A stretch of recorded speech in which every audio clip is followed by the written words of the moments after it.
మిత్రులారా, ఇక రైతు బంధు కోసం చూస్తూ ఉన్న రైతన్నులకు ఒక మంచి శుభవార్త, మంచి బ్యాడ్ న్యూస్ కూడా. ఎట్లా అంటే శుభవార్త దేనికంటే కాంగ్రెస్ పార్టీ అధికారంలోకి వచ్చి 6 నెలలు అయింది కాబట్టి శుభవార్త. ఇప్పటిదాకా ఏం చేయలేదు కాబట్టి శుభవార్త. ఇప్పుడు అశుభవార్త ఏంటంటే రేవంత్ రెడ్డి ఇక రైతు బంధు ఇచ్చేటట్టు లేడు. ఇది ముచ్చట, హైలైట్ ముచ్చట ఇది. చూద్దాం. ఈసారి కూడా రైతు భరోసా లేనట్టే. రుణమాఫీకి క్యాబినెట్ ఓకే, విధి విధానాలపై అస్పష్టత, తేదీ, అర్హులపై తర్జన భర్జన, అన్ని జీవోలో ఉంటాయన్న సీఎం. త్వరలోనే జీవో ఇస్తామని ప్రకటన. నిధులు సమకూర్చే బాధ్యత బట్టిదే. డీటెయిల్స్ కావాలంటూ ఆర్థిక శాఖను సంప్రదించినట్టు ముగించిన రేవంత్. రైతు భరోసా కూడా స్పష్టత కరువు. విధి విధానాల కోసం మంత్రివర్గ ఉపసంఘం జూలై 15లోగా నివేదిక ఇవ్వాలని ఆదేశం. రుణమాఫీ తేలే వరకు రైతు భరోసా కష్టమే. ఈసారి కూడా రైతు బంధు నెట్టుకొచ్చే ప్రయత్నం. ఇక నేను మీకు చెప్పినా కదా, రేవంత్ రెడ్డికి రాష్ట్రాన్ని పరిపాలించే చేతన అస్సలు కాదు.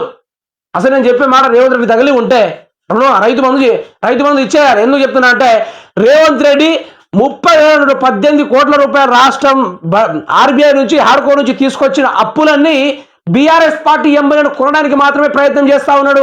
రైతుల కోసం రైతు బంధు ఇవ్వడానికి కూడా ఒక్క పని కూడా చేయడం లేదు. ఎందుకంటే అసలు టైం దాటుకొచ్చింది. ఇదే టైంలో రైతు బంధు పోయిన ప్రభుత్వం వేసింది. మరి ఈ ప్రభుత్వము కాలక్షేపం చేసుకుంటా నెట్టుకుంటా వస్తా ఉంది. ఇక నేను రైతు రుణమాఫీ చేస్తా అనుకుంటా అదే మాట పైన ప్రజలకు ఒక ఆకాశం మీద మేడలు కట్టినట్టు మేడలు కడతా ఉన్నాడు రేవంత్ రెడ్డి. దావరంగానే చూసుకుంటే రైతు భరోసాపై మాటలతో కాలక్షేపం చేస్తుంది సర్కార్. అధికారంలోకి వచ్చాక రైతు భరోసా కింద రూపాయలు 15,000 ఇస్తామన్న రేవంత్ రెడ్డి 2 సీజన్లు దాటిపోతున్నా దాన్ని అమలు చేయలేకపోతున్నారు. తాజాగా మరోసారి రైతు భరోసాను వాయిదా వేశారు. విధి విధానాలు రూపొందాకే రైతు భరోసా ఉంటుందని మంత్రివర్గం ఉపసంఘం ఇచ్చే వేదికను అనుసరించి ఇస్తామని స్పష్టం చేశారు. ఇక రైతు రుణమాఫీపై కూడా రైతుల్లో ఆందోళన నెలకొంది. దానికి సంబంధించిన రూల్స్ కూడా ప్రభుత్వం స్పష్టత ఇవ్వలేదు. గడిచిన 6 నెలలుగా ప్రభుత్వం ఇంకా విధానాల రూపకల్పన దగ్గరే ఉందా అని మండిపడతా ఉన్నారు.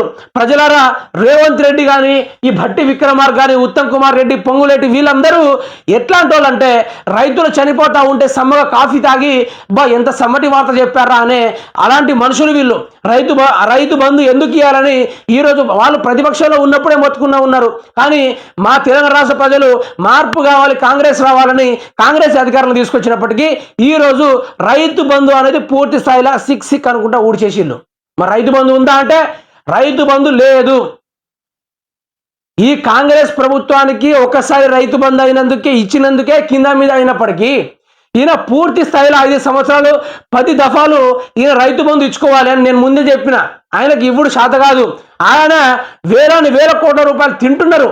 వేల కోట్ల రూపాయలు ఆ మిత్తికి కోసం మేము తీసుకొస్తున్నామని చెప్తున్నారు. కానీ ఇటు ఏ పథకాలు అమలు చేయకుండా, ఇటు రైతులకు న్యాయం చేయకుండా, మరి బీఆర్ఎస్ పార్టీ ఎమ్మెల్యేలు కొనడానికి ఆయన ప్రధానంగా పనిచేస్తూ ఉన్నాడని మనకు క్లారిటీగా కనబడుతూనే ఉంది. అయితే మిత్రులారా, మీరు ఒకటే అర్థం కావాలి, ఈసారి రైతు బంధు మాత్రం వచ్చేటట్లేదు. అది కాంగ్రెస్ ఓటేసినోడైనా, బీఆర్ఎస్ పార్టీ ఓటేసినోడైనా, బీజేపీ పార్టీ ఓటేసినైనా ఈసారి ఎట్టి పరిస్థితుల్లో కాంగ్రెస్ పార్టీ రైతు బంధు ఇచ్చేది లేదు. ఇది మీ అందరికీ గొప్ప గుడ్ న్యూస్. ఇక చేసేదేముంది, చూసుకుంటా కూడా తప్ప.